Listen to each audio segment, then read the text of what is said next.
at the premium gateway to Mangaluru, one of the premier cities of Karnataka possessing all types of domestic and international connectivity, is a full-fledged commercial complex, the Premier Corner, Nantur, now available to make your dream venture a reality. Each floor is spread across 4,200 square feet to provide a class ambience to your clientele. Adhering to all safety norms, the Premier Corner is all set to be a game changer for any business, thanks to its easy connectivity. Located right beside NH66, Premier Corner has been built in view of futuristic needs with ample space for vehicle parking in 2 basements. The G+3 story building is the right place to start premier ventures like corporate office, vehicle showroom, IT firms, exclusive retail shops, brand outlets, and to add on, a terrace cafe. Come, invest and own this premier space at Premier Corner. Contact +91 81 971 43675 or +91 7676 218101 for a premier business deal.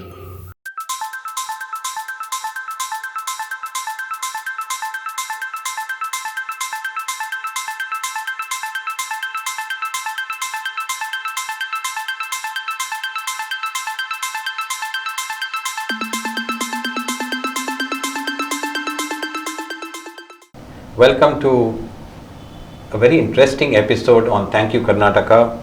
This episode is related to education.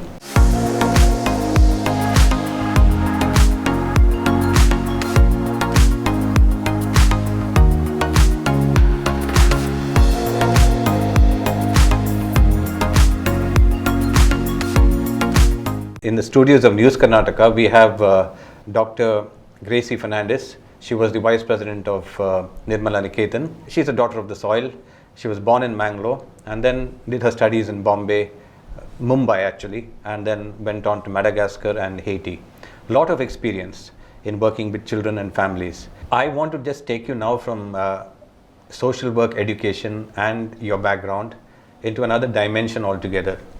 Subsequently, you worked in Madagascar. Now, Madagascar, for our viewers, is an island or a set of islands to the east of Africa.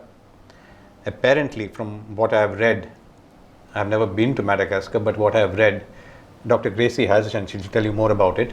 But what I've read is that it was originally a part of our subcontinent and then split from here many million years ago.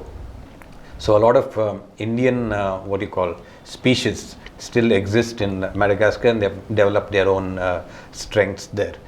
But you went to Madagascar. What made you to go there, and how did you land up in Madagascar? Yeah. And for what? Yes.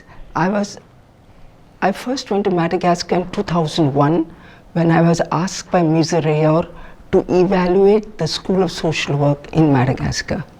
Subsequently, I went to Madagascar. The School of Social Work was what, of your order? Or? Yes, of our order. Oh, I see. Yeah. Okay. Besides having School of Social Work in Roshni, in Bombay, we also have a School of Social Work in Madagascar. Okay. Yes.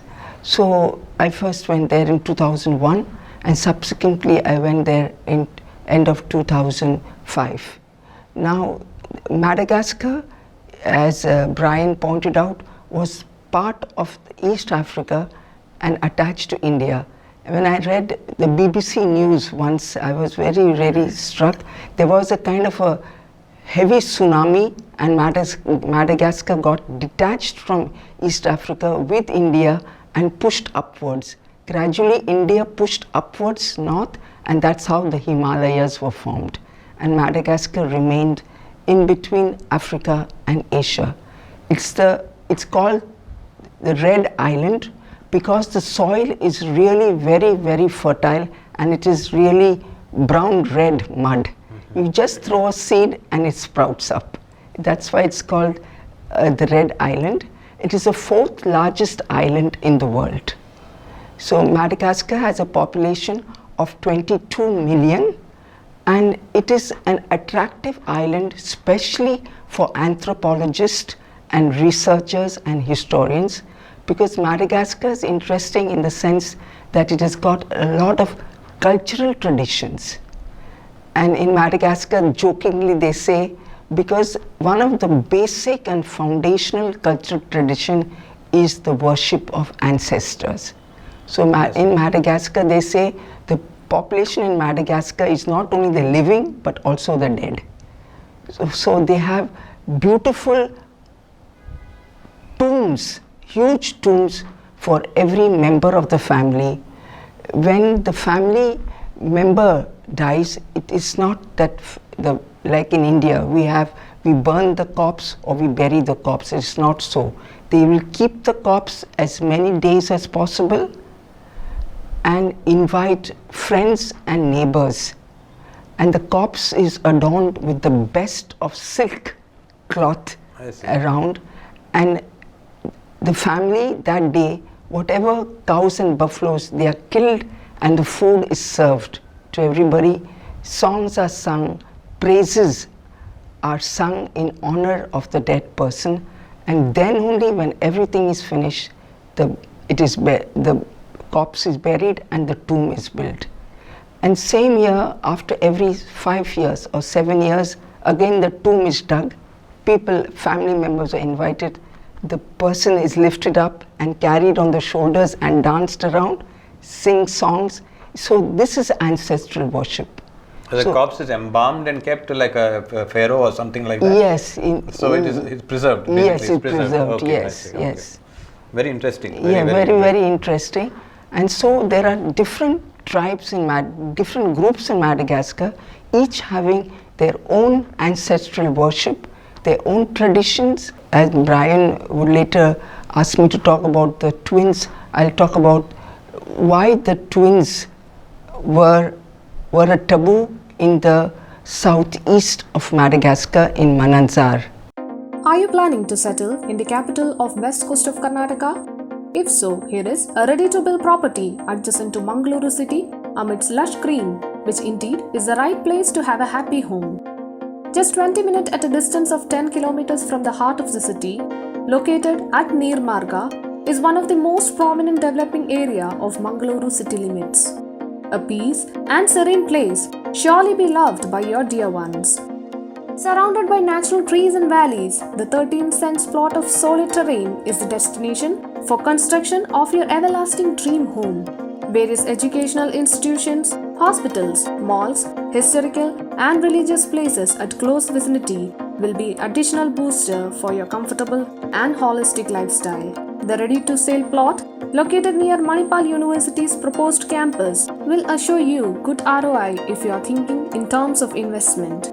Contact +9181 971 43675 or 8217729859. There are traditions everywhere. Some traditions we in our modern world find it quite odd, but in the olden days perhaps they had a reason for those traditions, but in our modern world everything looks different, and then we find it quite strange.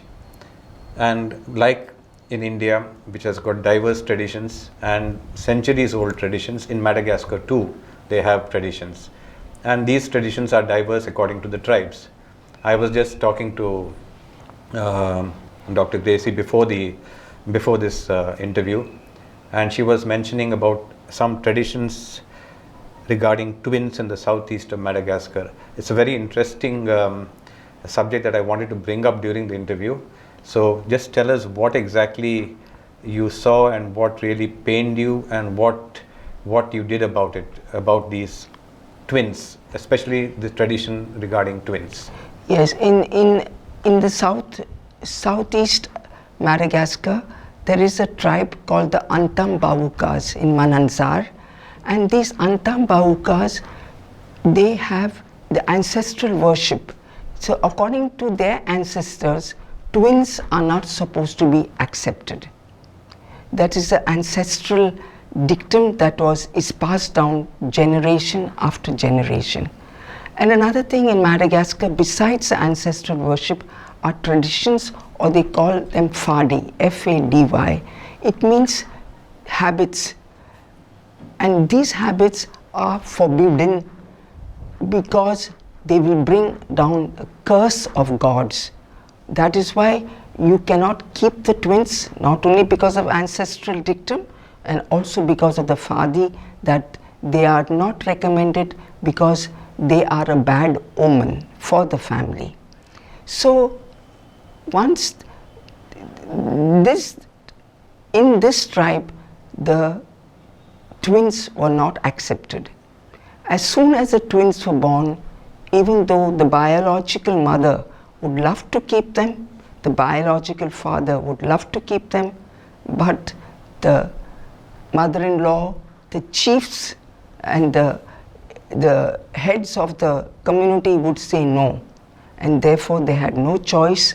If they had to live back in that same community, attend all the ceremonies, have participations, they were not allowed to keep the twins. Hence the twins were disposed of, just thrown out into the field. The mother couldn't even cast a look or give a drop of water to the twins. And so this was happening, and since it was a French colony, some of the French families said, please don't kill the twins, give them to us if you don't want them. And there were 3 French families who began 3 orphanages to accept twins. And mainly they would bring the twins by the river in the night when nobody was looking and throw them out into the field. And they even showed us the field, saying that this is a very fertile field because the twins are thrown there. Thrown means, just one interruption. Kill the twins means, how do they kill them? They just throw them out. They are newborn babies, so they die. They die immediately. That's horrendous. Yes, it was really violence, you know. And when you talk about ethics, it is customs, gender, religion, all these were issues. They were really terrible issues. And fortunately, because Madagascar had signed the Convention on the Rights of the Child, had ratified the convention, the UN came to know about the abuse of children, about the violation of child rights in Mananzar by killing the twins. So the UN contacted the Madagascar government, the Prime Minister and the cabinet, and told them that since you have signed the rights, at our meeting, we would like you to take action to protect the twins, to protect the rights of children, enable them to live and survive and develop like any other children. So, and it had economic sanctions. So Madagascar immediately put itself to work and asked for research to be done on the twin children. It so happened that I put in my proposal and I was accepted. I means the College of Social Work in Madagascar. I was in charge of the research unit there, and so as a director of the research unit, I approached the government with my Malagasy friends, whom one was from this particular village, Mr. Inyas Rakotu. And because of him, we could enter the village. Otherwise, foreigners are not allowed to enter into the village. We assured the heads of the village that we respect them, we respect their customs, we respect ancestral worship, and we respect individuals and children. And that is why we would like to protect these children. So they enabled us to meet the families. We met the families who had dared to keep the children but were completely isolated, discriminated. In Madagascar, another tradition for the boy child is that when the boy child is 7 years old or 9 years old or 11 years old, the child is circumcised. But if the child is a twin boy, he is not allowed. The families who dared to keep the twins were not allowed to participate in any ceremony of the village. They were completely isolated. There was an adolescent twins who were really very good motor mechanics. They would repair motorcycles, they would repair cars, when they were broken down. But nobody from the village came to them because they were twins. They would go to every other mechanic, and when finally they didn't succeed, they would approach the twins, and the twins would do it. One of the twin adolescents was in love with another girl from the village and wanted to marry her, but he was not allowed because he was twin. So there was complete discrimination about twins, and so thanks to the French government, thanks to the American embassy, which gave us the premises to have public awareness about accepting the twin children, we invited these families to the auditorium of the French embassies for public awareness, invited this family who had dared to keep the twin children, and invited the adolescent twins. I nearly had tears in my eyes when this mother gave her testimonies of her experience of daring to keep the twin children and what she went through, and even the adolescent twins. And gradually the UN took this up, and when I left Madagascar in 2012, one of my friends from the College of Social Work sent me the newspaper cutting to say that, Gracie, your work is slowly but surely bearing fruit, and now, thanks to the UNDP, twins are preserved. Twins are accepted in the family. I even tried to contact the international associations of twins for financial help, because it is economic difficulty. To feed one child, you really need money, and to feed twins, you need even more. So now they are keeping the twins. So just in a lighter vein, yes. What about sextuplets, quadruplets? Have you did you come across any cases? Yeah, there were 3-4 children, and now they are keeping them. Oh, yes, I see. Okay. Yes. Attention! Here are two properties located just adjacent to NH73 at Melkar BC Road, which is the place most appropriate to realize the dream of having the home for a happy living. Just 30-kilometer drive from Mangaluru, the west coast capital of Karnataka, two layouts of 20 cents and 19 cents respectively, with village ambience, are ready to build with clear documents. The hill opposite to these properties are reserved for the proposed university campus of a prestigious Mangalore-based institution, giving you indeed the right investment opportunities in future. Pious religious centers around will give you a spiritual feel amid modern lifestyle. On-time healthcare facilities and educational opportunities are available within reach. Contact 91-81971-43675 or 821-77-29859. So it starts with twins and then goes up, to 6, 7. I just saw one newspaper cutting Yes. Where there was 9 born at one time. Yes. And I don't know, olden traditions seem very strange in modern times. And whether they seem strange or not, children are children. They need to be looked after and kept well and healthy, so that, because they are the future. Our future, your future, everybody's future. Yes. Thank you, Dr. Gracy, for this wonderful exposition on social work and how social work can be applied, because it's a practice profession, how social work can be applied to make lives better. We have had a very interesting conversation about social work education, social work in practice, and how child sponsorship can be relevant in India with Dr. Gracy Fernandes. In this episode, we are going to focus on her work as a social worker, as a researcher, as a research in charge School of Social Work in Madagascar. Madagascar, as you know, is an island off the east coast of Africa, and it's got some very interesting aspects, interesting traditions, some of which are affecting human life. So this episode is wholly dedicated to Madagascar.